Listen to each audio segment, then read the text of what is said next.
I bought my childhood home. After years of waiting, I was ecstatic. This place held my happiest memories. I grew up there, laughed there, dreamt there. I cried when my parents sold it, but I always said I'd buy it back, and I did, at a bargain price. Too good, maybe. The couple who lived there seemed eager to leave. No hesitation. Signed the papers fast, faster than normal. I thought it was odd, but I didn't care. The house was mine again. It looked just like I remembered. The furniture had changed. The air hadn't. It felt off, heavy. The woods behind the house were once my kingdom. My brother and I made forts there, fought imaginary wars, told ghost stories. Now the trees loomed. They pressed inward. I couldn't breathe among them. Something had shifted. The neighbors were strange. They never greeted me, rarely left their houses. Their lawns were overgrown. Vines crawled up their walls like veins. I threw a welcome party. My parents came. So did my brother. All of us felt it. Something was wrong. A month passed. I was cleaning the living room. A car crept down my driveway. It stopped, turned around, and left. Weird, but common. The next week, it happened again. Same behavior. Different car. Still strange. It kept happening. Always different cars. Always stopping in front of the house. Sitting still, then peeling away. Never the same vehicle. Never anyone I recognized. Just a presence. Unsettling. Persistent. Then one Saturday afternoon, someone was on my porch. I saw them through the peephole. I couldn't see their face, couldn't remember what they wore. They stood still, didn't knock, didn't speak, then turned and left. No car sound, but they vanished.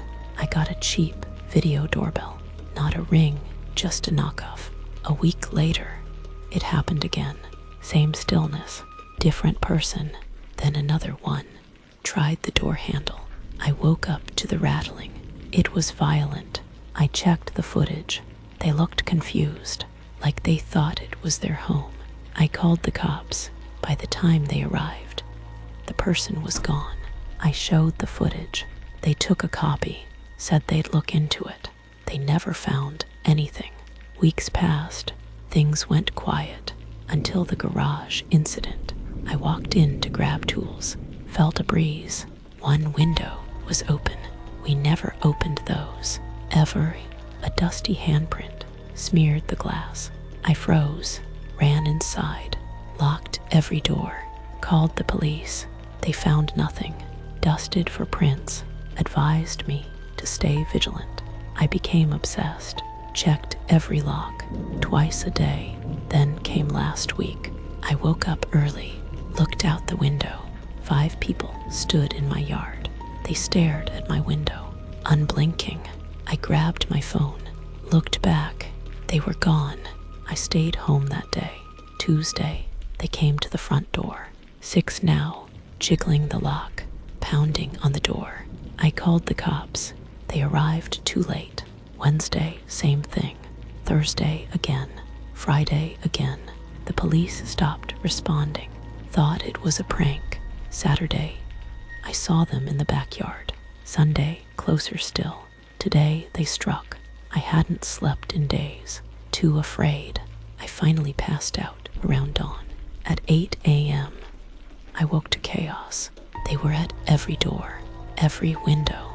20 of them, peering in, tapping, shaking, but never breaking, never forcing their way in. Why? I didn't care. I was locked in, safe, but trapped, alone, with them all around me, and one always knocking on the kitchen window.